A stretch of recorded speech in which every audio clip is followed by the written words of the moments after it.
Μαθαίνω λοιπόν από φίλους, και ένας εξ αυτών είναι στη τηλεφωνική γραμμή για να μας πει περισσότερα, ότι ξυλώνουν το άγαλμα του Θεόδωρου Κολοκοτρώνη από την πλατεία της Τρίπολης. Καλησπέρα, φίλε μου. Ναι, καλησπέρα. Ευχαριστώ για την πρόσκληση. Τη σημερινή μέρα, 11η Φεβρουαρίου, είναι μια ημέρα ντροπής για την Αρκαδία και για την Τρίπολη, διότι σήμερα, πριν μία ώρα, δυστυχώς, έγινε η αποκαθήλωση του ιστορικού αγάλματος του στρατηγού του γένους του Θεόδωρου Κολοκοτρώνη. Ένα άγαλμα το οποίο ανηγέρθη το 1972 επί στρατιωτικής διακυβέρνησης. Από εκείνη την εποχή, ουδής για 55 χρόνια δεν έκανε την οποιαδήποτε συντήρηση. Όχι μόνο δεν έγινε ούτε μία συντήρηση από τους υπεύθυνους ανεύθυνους, αλλά 5 φορές το άγαλμα στη βάση του οποίου υπάρχει οστεοφυλάκιο με τα οστά του στρατηγού Θεόδωρου Κολοκοτρώνη. Συγγνώμη, αυτό δεν το ξέραμε, αγαπητέ φίλε. Τα οστά του στρατηγού βρίσκονται στη βάση του αγάλματος στην πλατεία της Τρίπολης.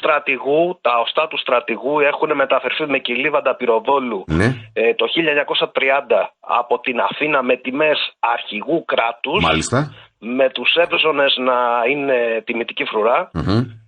Αρχικά τοποθετήθηκαν στο μνημείο Ηρών και Προκρήτων, όπου ένας δήμαρχος τα είχε σώσει από μια δεδήλωση της εποχής, τα είχε κρύψει στο σπίτι του, τα οποία τα πέρασε με κρασί και μυρωδικά για να τιμήσει τη μνήμη του στρατηγού, και μετά κάποια στιγμή, αν θυμάμαι καλά, το 1993, αν θυμάμαι καλά, αν δεν κάνω λάθος, μπήκανε σε ειδική κρύπτη στη βάση του αγάλματος, το οποίο έχει δεδηλωθεί 5 φορές. Ο Ομιλών είναι ένας από αυτούς ο οποίος είχε καταγγείλει τότε στα τοπικά μέσα ενημέρωσης το γεγονός της βεβήλωσης, η οποία ήταν προσχεδιασμένη ενέργεια των γνωστών αγνώστων παρακρατικών. Ο καθένας καταλάβει ποιους εννοώ. Μιλάμε για τους υποτιθεμένους ακροαριστερούς ανθέληνες μηδενιστές, ή μιλάμε για τους Αφγανούς, οι οποίοι, μαθαίνω από μια συζήτηση που έκανα με άλλο φίλο από Τρίπολη, αν θέλεις μου το επιβεβαιώνεις ή όχι, οι οποίοι πήγαιναν και κατουρούσαν το άγαλμα? Έχει γίνει από αυτούς οι οποίοι υποδέχτηκαν στα εξάρχεια των Ντεντέ της Τουρκίας και της Άγκυρας. Μάλιστα. Έχει γίνει από αυτούς οι οποίοι δεδηλώνουν κάθε φορά το μνημείο των Φουντούλη Καπελώνη. Μάλιστα. Έχει γίνει από αυτούς οι οποίοι, ενώ την ίδια στιγμή υποτιθέμενος, οπότε θα πω εγώ, ο υποτιθέμενος ακροαριστερός παρακρατικός χώρος. Οι ίδιοι που υπερασπίζονται υποτίθεται τη Ροζάβα, αλλά ξεχνάνε τους Έλληνες της Συρίας, οι οποίοι αυτή τη στιγμή σφάζονται από τον Αλτζολάνη.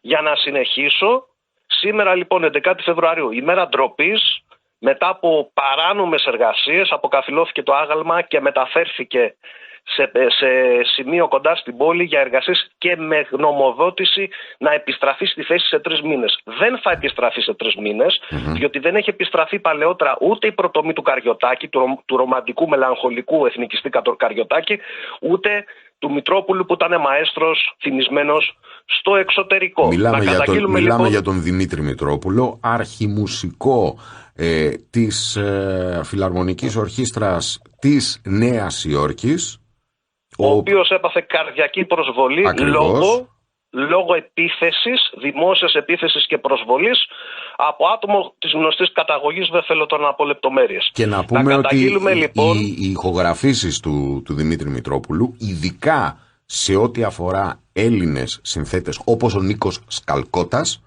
είναι μνημιώδης. Σαφέστατα. Να σημειώσω εδώ μόνο πολύ γρήγορα για να μην σας κουράζω. Δεν μας κουράζεις καθόλου. Είσαι σε μια εκπομπή όπου απευθύνεσαι σε ανθρώπους με κοινές ευαισθησίες. Συνεπώς, η Δημοτική Αρχή Τρίπολης, χωρίς νόμιμη εξουσιοδότηση, επικαλούμενη τη συντήρηση, προσβάλλει κάθε έννοια σεβασμού. Ομάδα πολιτών έχουμε υπογράψει μήνυση ενάντια της Δημοτικής Αρχής και έχουμε καταγγείλει το γεγονός στον εισαγγελέα προς διακοπή των εργασιών, γεγονός το οποίο παρανόμως δεν επετέχθη, χωρίς τις απαιτούμενες άδειες, εγκατεστημένο συνεργείο μη πιστοποιημένων εργατών, αποκαθήλωσε το άγαλμα χωρίς να τηρηθεί η κείμενη νομοθεσία, με αφαιρεσίες, με ευθύνη της Δημοτικής Αρχής και με την πλήρη ένοχη σωπή της Δημοτικής Αντιπολίτευσης. Ουδής πλην ομάδας πολιτών δεν αντέβρασε σε αυτή τη δεδήλωση, διότι το άγαλμα αυτό είναι σύμβολο πολιτιστικής κληρονομιάς, το οποίο προστατεύεται από την νομοθεσία και από τους νόμους και τη δημοτική, θα έπρεπε και από τη Δημοτική Αρχή, αλλά δεν τηρήθηκε τίποτα. Η συντήρηση ήταν επιβεβλημένη, όμως δεν τηρήθηκαν οι διαδικασίες ούτε σύμφωνα με την αναγκαστική παρουσία ειδικών συντηρητών και ειδικού συνεργείου. Το θέμα καταγγέλθηκε στο τοπικό αστυνομικό τμήμα στις 2 Φεβρουαρίου και 3 Φεβρουαρίου, δεν έγινε το παραμικρό, και κατά σύμπτωση, γιατί εμείς πάντα πιστεύουμε και στην μεταφυσική κατάσταση των γεγονότων, ανήμερα της ημέρας 4η Φεβρουαρίου που αποδήμησε ο στρατηγός Θεόδωρος Κολοκοτρώνης, καταθέσαμε στον εισαγγελέα έτοιμα για άμεση πάυση των παράνομων εργασιών, το πράγμα το οποίο δεν τηρήθηκε. Υπήρξε πλήρη αδιαφορία, δεν έχει αντιδράσει ουδής πλην ομάδας πολιτών, ούτε οι στρατιωτικές αρχές του τόπου της 4ης Μεραρχίας έχουν αντιδράσει, ούτε η επίσημη εκκλησία έχει αντιδράσει. Αυτή τη στιγμή το θέαμα είναι το λιγότερο αποκαρδιωτικό. Έπρεπε να έχει υπάρξει άμεση παρέμβαση του Υπουργείου Πολιτισμού και του Τμήματος Νεωτέρων Μνημείων. Υπάρχει στο διαδίκτυο πλήρης ενημέρωση για όποιον μας αμφισβητήσει, καθώς και λίστα ονομαστική 14 ατόμων που υπογράψαμε τα μέτρα ενάντια στη μετακίνηση. Φυσικά, επειδή η δεδήλωση των συμβόλων αποτελεί πρακτική κατοχικών κυβερνήσεων, οι οποίες είναι ενεργούμενα ξένων κέντρων αποφάσεων που συνδέονται φυσικά με ένα άλλο παρασκήνιο, διότι υπάρχει πρόθεση ξαφνικά κάτω από το άγαλμα να υπάρξει, παρακαλώ, υπόγειο μουσείο. Αν έχετε εσείς ξανακούσει στρατηγό έθνους ευρωπαϊκού να έχει υπόγειο μουσείο τη στιγμή που είναι πάνω από το επίπεδο του εδάφους τα ώστα, να μου το πείτε και εμένα. Υπάρχουν σχεδιασμοί που δεν μπορούμε να τους γνωρίζουμε σε πλήρη ανάλυση, αλλά μπορούμε να υποθέσουμε. Στο διαδίκτυο υπάρχουν όλα τα στοιχεία και τα ονόματα. Δυστυχώς δεν μπορέσαμε να σταματήσουμε την αποκαθήλωση.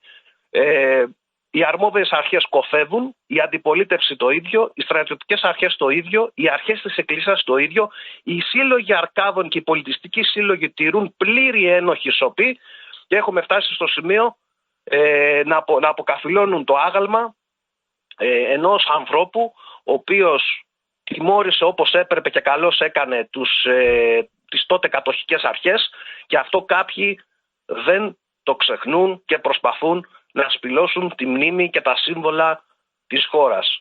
Ουδής, και το τονίζω, έχει αντιδράσει σε αυτές τις παράνομες εργασίες. Τα ερωτήματά σας, ό,τι θέλετε να λύσω απορίες. Μένουμε στο γεγονός ότι το ίδιο συνέβη, όπως μας είπες αγαπητέ φίλε, με την προτομή του Καριωτάκη, καθώς επίσης και με το μνημείο του Δημήτρη Μητρόπουλου. Και οι δύο πρωτομές εξαφανίστηκαν προς συντήρηση και ουδέποτε επιστράφησαν στις θέσεις που έπρεπε να... Η μία ήταν στην πλατεία Εθνικής Ανεξαρτησίας, γιατί εγώ δεν αποδέχομαι την ονομασία πλατεία Εθνάρχου Μακαρίου, για το γνωστό λόγο. Λοιπόν, στην πλατεία Εθνικής Ανεξαρτησίας απέναντι από την παλιά νομαρχία δεν επεστράφει ποτέ. Τουναντίον εγκαταστάθηκε... Με συγχωρείτε. Ναι. Νομίζω ότι όλες οι οδοί και οι πλατείες Εθνάρχου Μακαρίου πανελληνίως θα έπρεπε να μετονομαστούν σε Γεωργίου Γρήβα Διένη. Αν θέλουμε να τιμήσουμε δηλαδή ένα πραγματικό Κύπριο εθνάρχη. Τιμούμε τη μνήμη του στρατηγού της ΕΟΚΑ, ο οποίος ήταν αντικείμενο θαυμασμού από τον Τσε Γκεβάρα και τον Φιντέλ Κάστρο. Τις κάρτα τα έχουν κρύψει άπαντες. Ενός άνθρωπου ο οποίος πολέμησε για την Ένωση και αποτελεί σύμβολο αυτοθυσίας. Αλλά και εδώ με παρένθεση, δεν θα σας κουράσω, ότι τον τελευταίο χρόνο υπήρξε προσπάθεια στην Κύπρο να πουληθεί ο τάφος του και το οικόπεδο του Ιδρύματος Διγενή. Και το εκμεταλλεύτηκε η κυβέρνηση της Κύπρου για να δείξει ότι τάχα υπερασπίζεται τα δίκαια της πατρίδας. Αυτό όμως είναι μια άλλη ιστορία. Έχουμε λοιπόν είχαμε και την πρωτομή του Μητρόπουλου, η οποία και αυτή εξαφανίστηκε. Οι συμβολισμοί καταστρέφονται, βεβηλώνονται, περιορίζονται, αμαυρώνονται σύμφωνα με συγκεκριμένα σχέδια τα οποία προέρχονται από τα τμήματα ψυχολογικών επιχειρήσεων των πρεσβειών. Δεν είναι τυχαίο ότι κάθε χρόνο βεβηλώνεται και το άγαλμα του Κολοκοτρώνη στη Σταδίου στην Αθήνα, ότι δεν γνωρίζουμε που είναι τα οστά του Νικηταρά, ότι είχαν βεβηλωθεί του Καραϊσκάκη το μνημείο, δεν γνωρίζουμε βασικά πράγματα, δεν υπάρχουν πουθενά και έχουν εξαφανιστεί τα καριοφύλια του 1821, τα οποία φιλοξενούνται στον Ιερό Ναό Αγίου Δημητρίου της Τρίπολης, ουδής γνωρίζει που βρίσκονται. Και τι έκανε το υπέροχο ελλαδικό κράτος, διότι δεν είναι ελληνικό, είναι ελλαδικό. Τι έκανε? Για να κλείσει τα μάτια του Λαουτζίκου, έκανε ένα μικρό παράρτημα πολεμικού μουσείου για να δείξει ότι τάχα ενδιαφέρεται το κράτος για το έθνος. Φυσικά ο Ιων Βραγούμης έχει απαντήσει επί του θέματος ότι όταν το κράτος είναι ενάντια στο έθνος πρέπει να εξαφανιστεί. Από εκεί και πέρα, δυστυχώς σήμερα, ακόμα και οι καιρικές συνθήκες, και κλείνω, ακόμα και οι καιρικές συνθήκες, υποβροχή, οι εργασίες συνεχίστηκαν και δυστυχώς η Τρίπολη είχε μια φλιβερή εικόνα απέναντι σε αυτή τη δεδήλωση. Μα καλά, δεν μπορούσαν να περιμένουν ούτε να ανοίξει ο καιρός. Δηλαδή τόσο μανιώδης η όρεξή τους να αποκαθιλώσουν το άγαλμα του στρατηγού Κολοκοτρώνη. Το ίδιο το άγαλμα λόγω κατασκευής αντιστάθηκε στις εργασίες. Θα μου πείτε ότι αυτό είναι αστείο. Δεν μπορούσαν να το αποκαθιλώσουν από το πρωί, διότι η βάση είχε, πέρα από τσιμέντο, είχε και ατσάλι και δεν μπορούσαν να κάνουν τίποτα. Δεν είχαν έρθει σε πλήρη απόγνωση. Συνεχίστηκαν οι εργασίες υπό δυσμενέστατες συνθήκες και υποκατάσταση βροχής, και ουδής έκανε πάυση εργασιών. Όποιος νομίζει ότι θα μείνουμε ανενεργοί απέναντι σε αυτή τη δεδήλωση, να ξέρουν ότι έχουν πλάνη. Εμείς θα συνεχίσουμε ως ομάδα πολιτών αρκαδικής καταγωγής, θα συνεχίσουμε να φέρνουμε το θέμα στην δημοσιότητα και στην επικαιρότητα. Έχουμε σκοπό να προχωρήσουμε σε διάφορες ενέργειες. Δεν λέω ότι θα τα καταφέρουμε ή όχι, διότι δυστυχώς οι δυνάμεις είναι περιορισμένες και δεν υπάρχει, πρέπει να είμαστε και ειλικρινείς, δεν υπάρχει και λαϊκή υποστήριξη. Αυτή τη στιγμή ο λαός αποχαυνομένος, κουρασμένος, γερασμένος ηλικιακά, δέχεται ολομέτωπη επίθεση σε πολιτικό, κοινωνικό, πολιτιστικό, εκπαιδευτικό επίπεδο. Και υπάρχουν ελάχιστες δυνάμεις οι οποίες ασχολούνται. Δυστυχώς στην πρωτεύουσα του Μοριά, σε μια πόλη η οποία υπήρξε σύμβολο της Επανάστασης, κατάφεραν οι δυνάμεις του Μαυροκορβάτου, του Κολέτη, του Λόντου να αποκαθιλώσουν το άγαλμα. Δεν είναι τυχαίο ότι οι άνθρωποι, και κλείνω εδώ, ότι οι άνθρωποι οι οποίοι υπερασπίζονται τις ιδέες αυτές, τις φιλελεύθερες ιδέες της μείωσης των συμβόλων, επέλεξαν να αποκαθιλώσουν το μήνα που έφυγε ο στρατηγός, να αποκαθιλώσουν και το άγαλμά του. Αυτό δεν είναι καθόλου τυχαίο, διότι ο συμβολισμός, το ξαναλέω για τρίτη φορά, είναι κεντρική πολιτική επιλογή των εθνομηδενιστικών δυνάμεων. Ευχαριστώ πολύ. Εμείς ευχαριστούμε. Θέλω να γνωρίζετε ότι με τις δυνάμεις που έχουμε ως εκπομπή, ως Μάχη 99,8, ως meaculpa.gr, μία δέσμη από κανάλια τα οποία προσπαθούν να χρησιμοποιήσουν το YouTube ούτως ώστε να ενημερώσουν και να αφυπνίσουν. Αλλά έστω και μέσα από μικρές αναφορές, τις οποίες δεσμεύομαι ότι πρόκειται να κάνω από την τηλεόραση του Open, είμαστε δίπλα σας.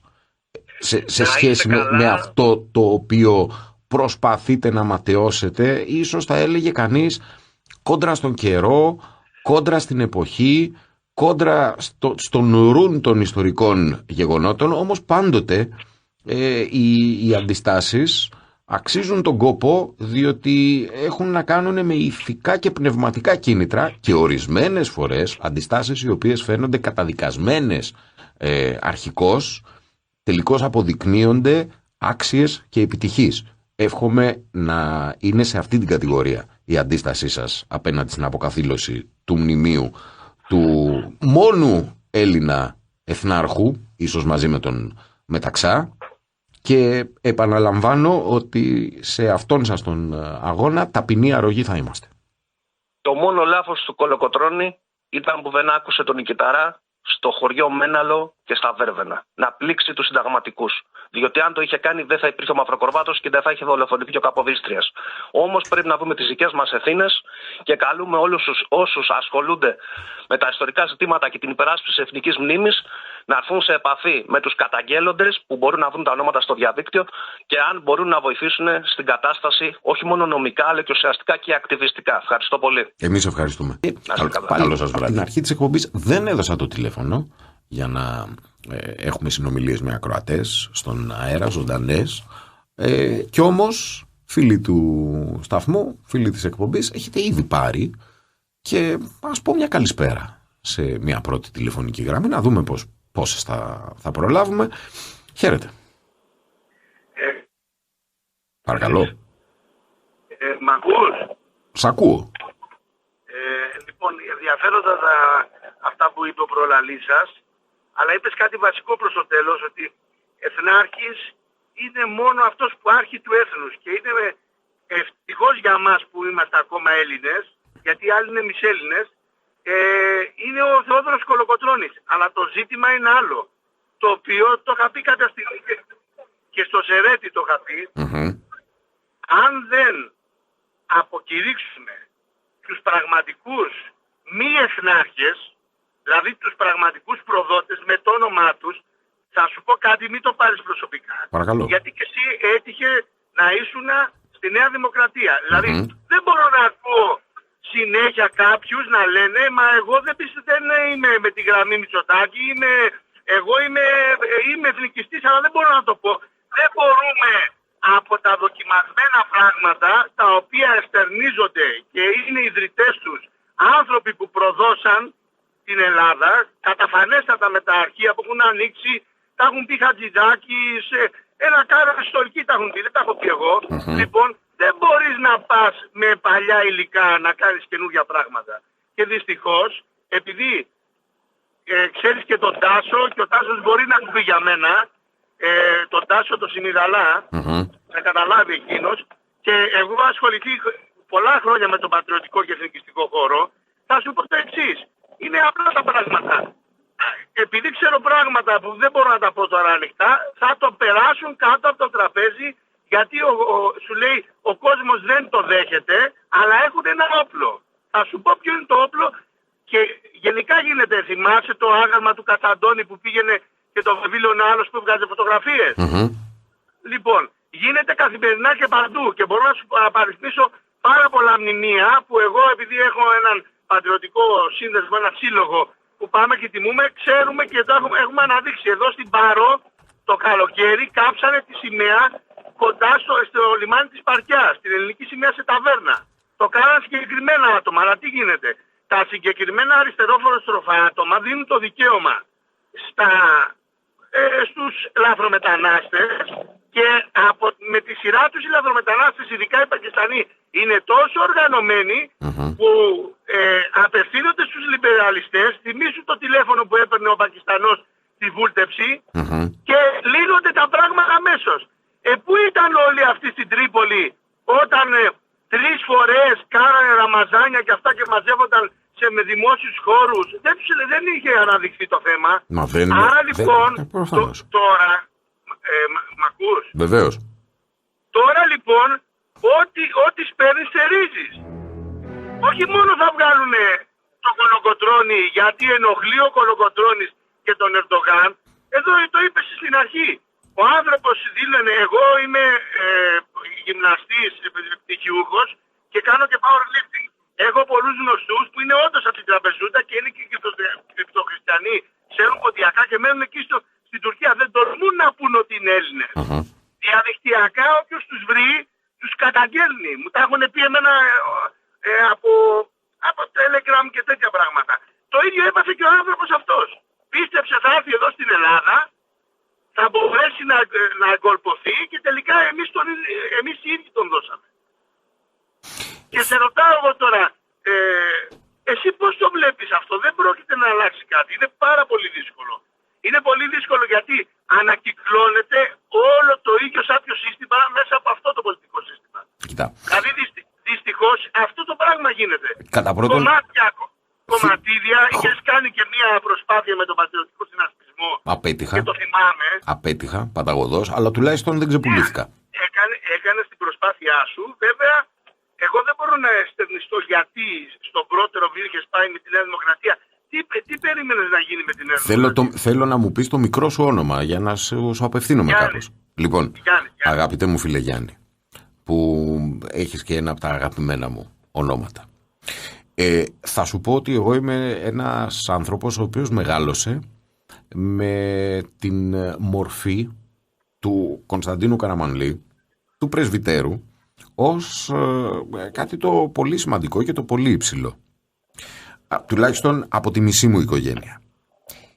Η μισή μου οικογένεια, κυρίως ο πατέρας μου, να είναι καλά ο άνθρωπος, δεν έλεγε είμαι Νέα Δημοκρατία, έλεγε είμαι Καραμανλής.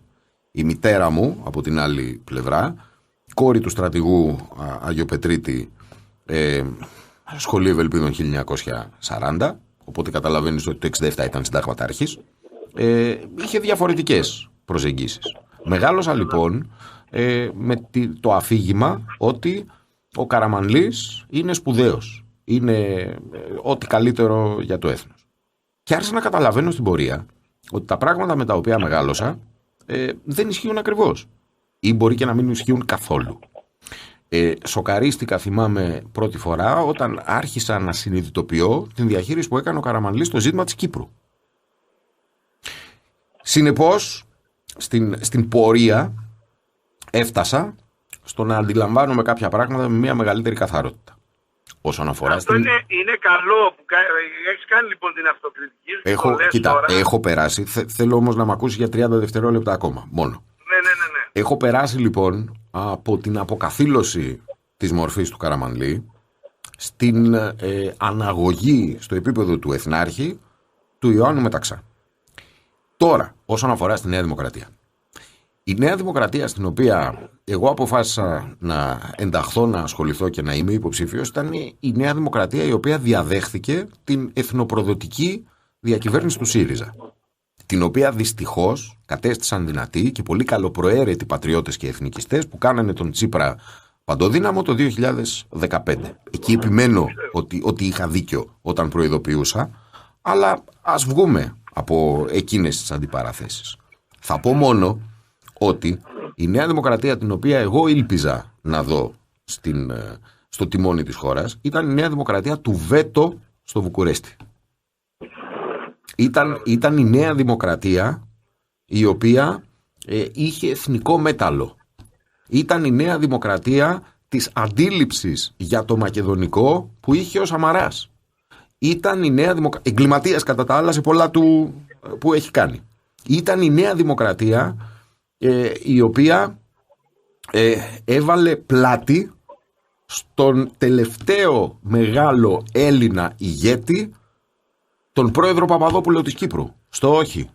Στο σχέδιο Ανάν. Είχα δει κάποια τέτοια προανακρούσματα μέσα στην προηγούμενη δεκαετία. Ήλπιζα λοιπόν ότι αυτό το μέταλλο της Νέας Δημοκρατίας θα υπερίσχυε. Όχι απλώς έπεσα έξω, εξαπατήθην ικτρός, ή μάλλον ούτε καν εξαπατήθην. Έκανα μέγα σφάλμα. Κανένας δεν με εξαπάτησε. Το μυαλό μου απέτυχε. Όχι, δεν να πω κάτι και να σε βγάλω από τη δύσκολη θέση. Δεν είμαι σε δύσκολη θέση. Φίλε μου, η αλήθεια. Δύσκολη θέση που ακούγεται προς τα έξω για να καταλάβει. Καμία δύσκολη θέση. Καμία. Να σου πω κάτι. Ο Θεός. Ο κόσμος σε δύσκολη θέση, γιατί και εγώ έχω μπαρμπάδες που είναι ακόμα Καραμανλής. Θα σου πω μια κουβέντα και θα καταλάβεις. Όσο ακόμα υπάρχουν φιλελεύθεροι, όπως σκέφτονται και οι αριστεροί Συριζέοι δικαιωματιστές, έτσι πολλοί δίθεν δεξιοί το παίζουν φιλελεύθεροι και έχουν ακριβώς και στην υποκουλτούρα και στη δωροκουλτούρα. Εγώ βλέπω κάποια πράγματα από πολύ κοντά για να στα λέω αυτά. Λοιπόν, όσο αυτοί έχουν το χρήμα και στηρίζουν τη Νέα Δημοκρατία, η Νέα Δημοκρατία θα πορεύεται έτσι. Όχι μόνο η Νέα Δημοκρατία, και το Πασόκ. Γιατί αν μιλήσεις με τέτοιους ανθρώπους που έχουν το χρήμα, θα σου πούν καλά όλα αυτά που λες, Γιάννη, αλλά εντάξει, θα κυβερνήσει δεν τους νοιάζει. Δυστυχώς λοιπόν εμείς οι δυο τώρα και αυτοί που μας ακούνε, που δεν είμαστε ας πούμε με πολλά αεροπλάνα και βαπόρια και τέτοια, κατάλαβες να σου πω, δεν μπορούμε να αλλάξουμε αυτό το πράγμα, διότι όταν θα πας εσύ να το εξηγήσεις αυτό όλο στον απλό εκλογέα που πάει και ψηφίζει, θα κοιτάξει το παιδί του, τον ατομισμό του, θα το δει πολύ διαφορετικό. Μωρέ, εμένα άλλο πράγμα με στενοχωρεί, ρε Γιάννη. Εμένα αυτό με στενοχωρεί πολύ και γι' αυτό έχω αποφασίσει να είμαι εκτός πολιτικής. Επειδή προσπάθησα να κάνω κι εγώ μια προσπάθεια, δόξα τω Θεώ, κατάλαβα ότι κάποιοι άνθρωποι με τους οποίους συνεπορεύθην ήταν πουλημένα τομάρια. Ναι, ήταν μόνο για το χρήμα. Πουλημένα τομάρια. Είτε τσουτσέκια του συστήματος Μαξίμου, είτε παλακίδες ολιγαρχών. Όμως, να σου πω κάτι, αυτό που με στενοχωρεί σήμερα, που έχω πάρει ήρεμα την απόφασή μου να παραμένω εκτός, και που ο Θεός μου δίνει την δυνατότητα αξιοπρεπέστατα να ζω την οικογένειά μου, που είναι η υπαριθμόν ένα προτεραιότητά μου, είναι ότι δεν υπάρχει μια συμπαράταξη, ευρεία συμπαράταξη του λεγόμενου πατριωτικού χώρου. Αυτό με θλίβει. Ότι όλο διαρκώς έχουμε νέες προτάσεις. Νέα... Είδες, εκεί καταλήγουμε. Τώρα έδωσες το κλειδί. Ναι, πόσο δύσκολο είναι, ρε παιδιά, να πούμε όλοι. Είναι δύσκολο διότι όταν είναι συγκοινωνούν τα δοχεία, ο ηλισμός, το χρήμα, Ναι, ο αριστερισμός μαζί με το φιλελευθερισμό είναι ξαδεφάκια, λιμπεραλισμός, κομμουνισμός, από όλες τις αποχρώσεις, και όλοι τους νοιάζει yes men να πάρω κι εγώ κάτι, και οι συνδιαλλαγές τους γίνονται είτε με δεξιούς, δεν κοιτάνε χρώματα, κοιτάνε το χρήμα. Ξέρεις δηλαδή, πόσο στενοχωριέμαι. Άμα συναντηθούμε από κοντά, θα καταλάβεις πολλά πράγματα. Γιάννη, Δηλαδή πώς τη βρίσκουνε, έχεις πάει τελευταία στα Εξάρχεια? όχι βέβαια. Για κανένα λόγο. Δεν πάω. Να σου πω, μία φορά, την τελευταία φορά που πήγα στα Εξάρχεια, βρέθηκα στο ΚΑΤ. Έκτοτε μου λείπει ένα κομμάτι από το πάνω χείλος μου και ένα κομμάτι από το φρύδι μου. Λοιπόν, να σου πω, δόξα τω Θεώ, αντέχω το ξύλο. Λοχείας είμαι. Έφεδρος λοχείας πεζικού είμαι. Δουλειά μου είναι να αντέχω. Δουλειά μου είναι να αντέχω. Λοιπόν, και στη ζωή. Αλλά όχι, ευχαριστώ, δεν θα πάρω. Δηλαδή δεν είμαι και μαζόχας. Όχι, εγώ δεν το είπα έτσι. Δεν καταλαβαίνεις. Άμα δεις. Ωραία, να το πω ευρύτερα. Αν δεις ποιοι συχνάζουν τώρα στα Εξάρχεια. Ναι. Το λέμε τώρα από κοινωνιολογικής. Τα νουδουλάκια. Και οικονομικής. Αρχίζει να έχει οικονομική ευμάρεια και είναι και η μεν και η δε. Ναι, άρα αυτή η εικόνα δείχνει την εικόνα που είναι η χώρα. Η χώρα είναι να τα βρει με όλους, να είμαστε καλά, να μην γίνεται τίποτα. Έτσι. Μην μιλάς για το έθνος, μην έχουμε πολλές γωνίες. Όλα αυτά. Απλά, ξέρεις, στενοχωριέμαι για παράδειγμα κάθε φορά που βλέπω να υπάρχει αντιπαράθεση μεταξύ ηγετών του εθνικού χώρου. Στενοχωριέμαι, ρε αδερφέ. Διότι για μένα πλέον είναι πολύ απλό. Ποιος είναι ο πιο ισχυρός? Αυτός. Έλα λοιπόν, σταμάτα ο ένας να βάλει εναντίον του άλλου. Καθίστε όλοι στο ίδιο τραπέζι. Κάντε μια κοινή, πάρτε μια κοινή απόφαση να στηρίζουν όλοι αυτόν που είναι μπροστά. Κοίταξε να αλλάζει αυτός που είναι μπροστά. Να στηρίξεις τον επόμενο. Το κακό είναι συνολικό. Οι Έλληνες το έχουν αυτό. Αυτό είναι αλήθεια. Οι Έλληνες πάνε με το σειρμό, τώρα οι νεοέλληνες πάνε με το σειρμό, και όπου βγαίνει μπαλάτσα, έχουν εφεύρει και τις δημοσκοπήσεις και τους φτιάχνουν και φέρουν τη μάζα. Για αυτούς τώρα που λες, θα έπρεπε να μην λέγονται ηγέτες καταρχάς. Γιατί για να προχωρήσει κάτι πρέπει να έχει μια δυνατή σιδηρά ομάδα. Γιάννη, άκου τι γίνεται. Η ώρα είναι 8 και 1 πρώτο λεπτό. Πρέπει να... Πάντως χάρηκα που συζητήσαμε. Και εγώ, και είμαι εδώ για να συζητήσουμε και πάλι να συνεχίσουμε αυτή την ωραία και θέλω να πιστεύω χρήσιμη και ωφέλιμη συζήτηση. Η αλήθεια δεν έβλαψε ποτέ κανέναν, φίλε μου καλέ. Έγινε. Καλή συνέχεια. Να είσαι καλά. Να σε έχει ο Θεός καλά, να χαίρεσαι τους δικούς σου. Λοιπόν, ευχαριστώ τον Δημήτρη Κρανιά, τον